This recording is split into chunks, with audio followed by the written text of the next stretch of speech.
Hello guys, good morning, good morning. It's me again, Roberto. Ayan pinagsama na natin yung tatlong pinagdidebatihan sa ating social media, sa ating Facebook. Ito yung in-upload kong nakaraan, yung Honda Winner X, na marami pa rin nagsasabi na ayun, sisibakin lang daw ni Raider 150 Fi. But then again, so ito naman guys, ipapakita natin sa inyo yung tatlong naghahari ngayon sa underbone category. So yan guys, tatalakay natin yung yung sa kanilang mga handling pagdating sa comfort, Siguro para sa akin, si Sniper tsaka si Honda Winner X ay hindi malayong magkapareha yung kanilang handling, na mas mas friendly siya pagdating sa mga long ride. So hindi ka talaga mapapagod, compared to Raider. To be honest, Raider 150 Fi user ako, pero pagdating kasi sa long ride guys, parang mas nakaka-relax yung yung Winner X tsaka yung Sniper. Then syempre obvious naman pagdating sa speed naman, kung speed yung habol nyo. Pag stock to stock guys, pag stock to stock ang usapan, syempre hindi magpapatalo si Raider 150 Fi. Tingnan nyo naman yung yung size ng kanyang body kit na napaka-slim compared to Winner X, then Yamaha Sniper 155. So napakalayo talaga sa bigat ng kanilang timbang. So mas mabigat pala yung Winner X kaysa dun dito sa Sniper. Yung Sniper parang 121 kg, then yung Winner X is 122. Tapos yung Raider, kung di ako nagkakamali, parang 109 lang. 109 yung kanyang bigat, 109 kg. Pero i-double check natin kung tama ba yung kilo ng Raider 150 Fi. So nakita ko kasi 109 kg. And then sa size ng gulong, sobrang advantage talaga si Raider 150 Fi, kasi yung kanyang harapan is 80 by 90. Then sa likod naman is 70 by 90 pala, sorry. 70 by 90 yung harapan, then 80 by 90 yung likod. Tapos yung dalawa, Sniper tsaka yung Winner X, is magkaparehas lang guys. Ang harapan is 80 by 90, tapos sa likod 120 by 70. So yan yung pagkakaiba. Then sa na lang sa sprocket, check ko natin yung sprocket ng Sniper.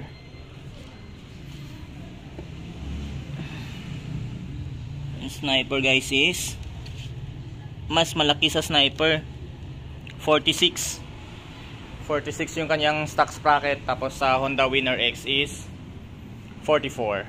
So ayan. So maraming nagsasabi sa sa vlog natin, na nagko-comment doon guys, na parehas lang pala ang engine ni Honda GT-R tsaka Winner X, So nag-research ako, parehas nga lang talaga, 57 yung kanyang bore. Tapos yung Sniper lang nag-iba, 58 na yung 155, kasi yung alam ko kasi dati yung Sniper 150 is 57 mm yung kanyang stock bore, So ngayon na confirm natin na 58 pala. O medyo late na tayo sa mga specification ng ating mga underbone. Pero syempre so ito no bias na sa aking pag-drive ng motor na kasi nasubukan ko tong 155. So relax lang talaga siya. Itong Raider 150 Fi kasi napaka-hyper na motor to kahit stock lang, so malakas talaga, maramdaman mo talaga yung gigil niya. Yun lang pagdating sa mga malayo ang biyahe, kasi nasubukan ko dati 600 km. So nakaramdam ako ng pangangalay sa aking kamay, sa Raider 150 Fi. So stock pa yun, hindi ko pa yun binaba yung kanyang handling. Dito hindi pa natin binaba dati, stock. So nakakaramdam tayo pagdating sa mga malayo ang biyahe. Pero pag mga malapitan naman guys, then pag masasanay ka na lang din, so mawawala lang din yung ngalay ng kamay mo, So ayun lang yung pero kung sa speed, yun yung pinagdidebatihan nila sa ating yung upload nating nakaraan. Pagdating naman sa speed, siguro mas dikit yung yung Sniper tsaka Winner X. kasi halos magkadikit sila ng specs. Yung Winner X lang is dual overhead cam, tapos yung Sniper is single. So lamang si Sniper sa bore, meron siyang 58mm, tapos yung Winner X is 57 point something, 0.3 ata. Then malayong malayo si Raider FI na 62mm. Then yung kanyang sprocket 1438, so high speed talaga. Malalaman mo talaga guys na mas lamang si Raider FI pagdating sa bilis. So ayun guys, sa mga naghahanap ng motor ngayon, marami pa tayong available na mga underbone. So meron tayong Yamaha Sniper 155, tapos Raider FI, and Honda Winner X. So nasa tao na lang talaga guys kung ano yung pipiliin nilang motor. So hindi naman kasi pare-parehas ang gusto ng tao. Meron ding iba na gusto Honda Winner X, meron ding iba na Yamaha Sniper, and meron ding Raider FI. So available pa rin yung ating Raider Carb, papakita ko sa inyo. So ito yung ating Raider Carb, no. Nag-iisa na lang dito sa branch natin itong Raider Carb. So sa mga nagtatanong, puntan lang kayo dito sa Premium Marbel Aquino Multi. Dito lang yan, malapit sa KCC Mall of Marbel. Ayan, Coronadal City guys, sa mga viewers natin na from Luzon, Visayas.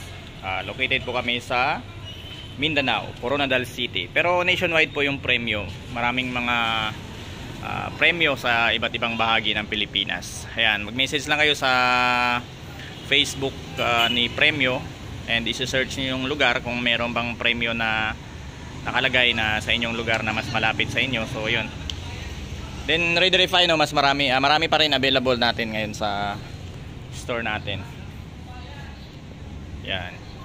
So ito, available pa rin yung yung standard version ni Winner X. Ayan guys, Winner X. So yung binidyohan natin kanina is premium yun. Sa ngayon wala tayong on hand na Winner X Racing. Yun yung 131,900. Ito 123,900 ito guys. Tapos yung premium is 129,900. So ayan. So yan guys, yung cash price ng ating Yamaha Sniper is 120,800. Then ating Raider FI is 120,000. So mas mura yung Raider FI ng 800 dito sa Sniper 155. Tapos yung standard ni Honda Winner X is 123,900. So mas mahal si Winner X guys, no? So yan lang guys, lahat namang may mga katanungan dito sa atin, message nyo lang ako or mag-comment kayo, then re-replyan natin yan. Thank you guys.